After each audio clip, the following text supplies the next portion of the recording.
Okay, today I want to look at two types of perspective. And the first one, I used this photograph so I could show my students basically the structure of this one-point perspective. We were having a problem in class where when we went out in the hall, the students had a really difficult time figuring out how to draw this. And even though I drew it with them and showed them, they still found it difficult to do. So I thought I would take this picture and then just draw over some of the lines. And you notice here on the picture I have some of my lines are a bit off. I think my vanishing point might have been a little bit off. It might have been a little bit too high. But part of it is because a photograph and actual perspective may not line up exactly all the time, and that's okay. You know, after viewing this, the students really got the sense of how perspective works. And in this case, it's one-point perspective. So it's kind of simple, but they really got the understanding of how they construct and how they start to construct a drawing in one-point perspective. Now, we didn't use the iPads to draw these. They drew them in their sketchbooks. But just seeing the video made a big difference.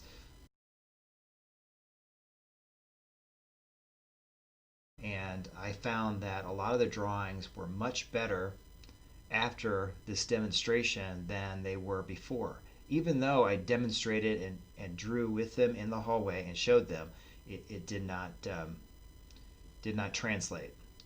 Now in this example here, we were out in the student center and I didn't draw from this picture. I actually stood out in the student center, actually I sat out in the student center, and I drew this using the iPad. And I wanted to show you the picture so you could see exactly what I was doing. The difference between the two is when we did the hallway, I did that in one-point perspective, and this is two-point perspective, and a little bit more complicated.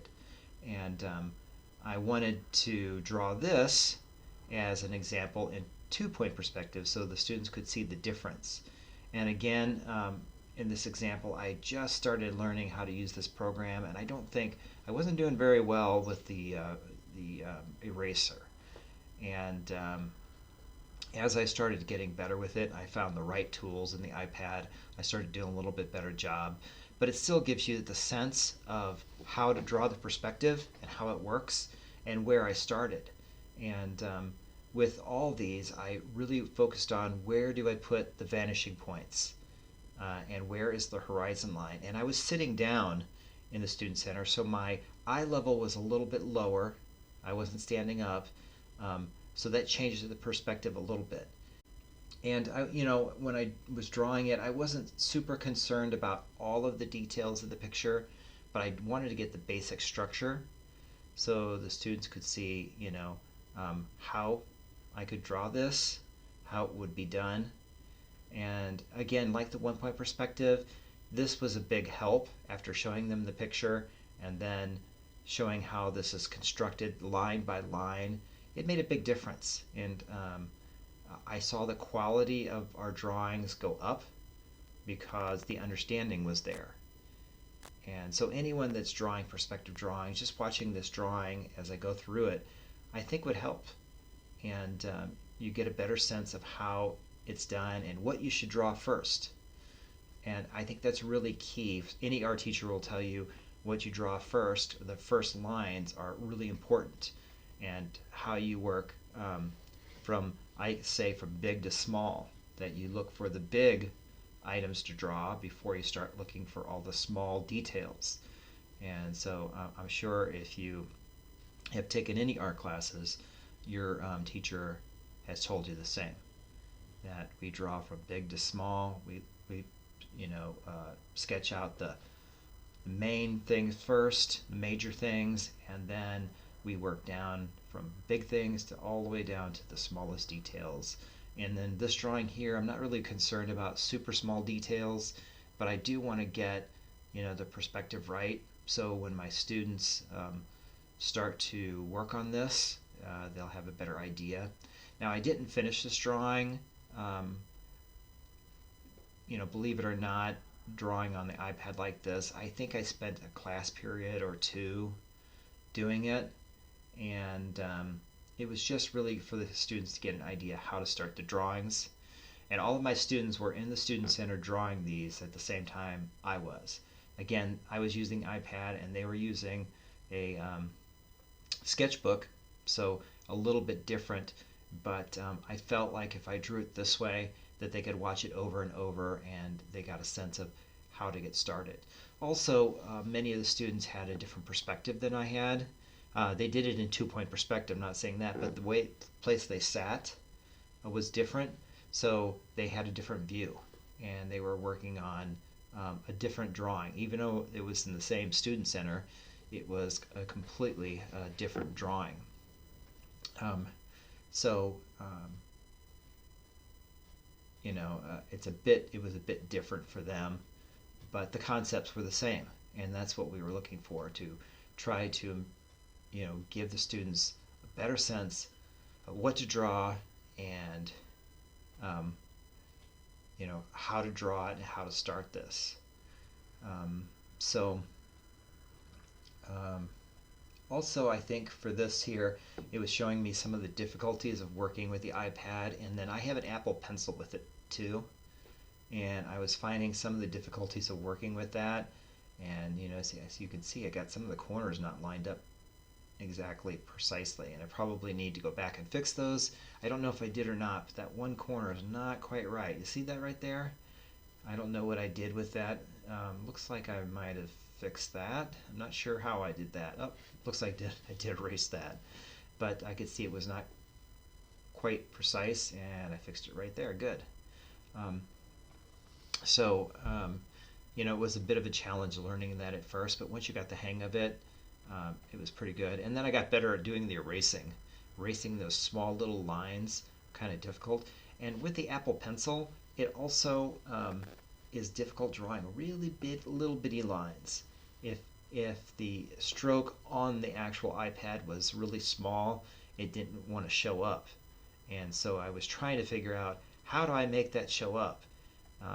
Sometimes also I had a problem lining up some of the corners exactly perfect, and some of them I left, some of them I fixed.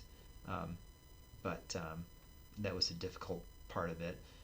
The racing, you can see, was kind of difficult to erase, but I got a little bit better at it as I went along.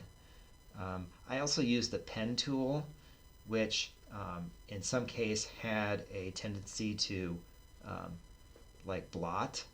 Yeah, you say, you think in the iPad that you wouldn't have that problem, but because it's a pen tool and they're trying to um, replicate what a pen would be like, um, they actually allowed it to blot. If you held your Apple Pencil on the spot for too long, it would well up some, which is kind of cool, but also for my drawing, not exactly what I wanted. I would have liked cleaner, sharper lines.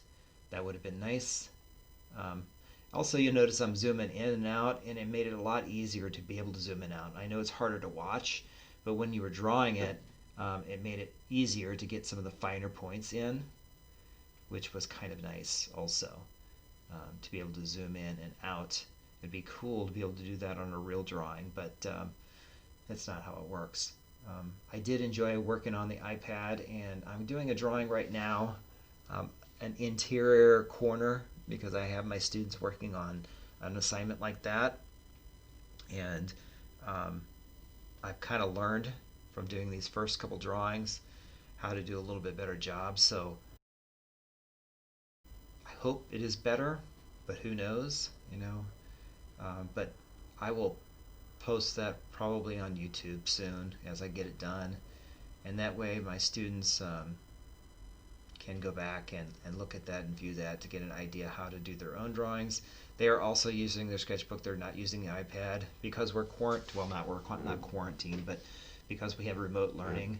I can't send the iPads home. They have computers, but I can't send the iPads home because other classes would need it too, and so we can't do that. And they won't get the chance to try this on the iPad. But maybe if we make it back to school, we can do that. If not, well, we'll just draw in the sketchbooks just like normal. So you can see here I'm drawing the 2-point perspective part. It's going back to another point. And I noticed that a lot of my kids are struggling with determining when to use 2-point perspective and when to use 1-point perspective. this last drawing, I said, okay, I'm going to take the pictures and you will have to determine whether it's 1 point or 2 points should be used for this drawing. So it's going to be very interesting to see what they do. So here I was just trying to freehand some of the floor. It wasn't quite working well, so I kind of gave up on that, but that's okay. Okay, I hope that helps. I will see you next time. Good luck.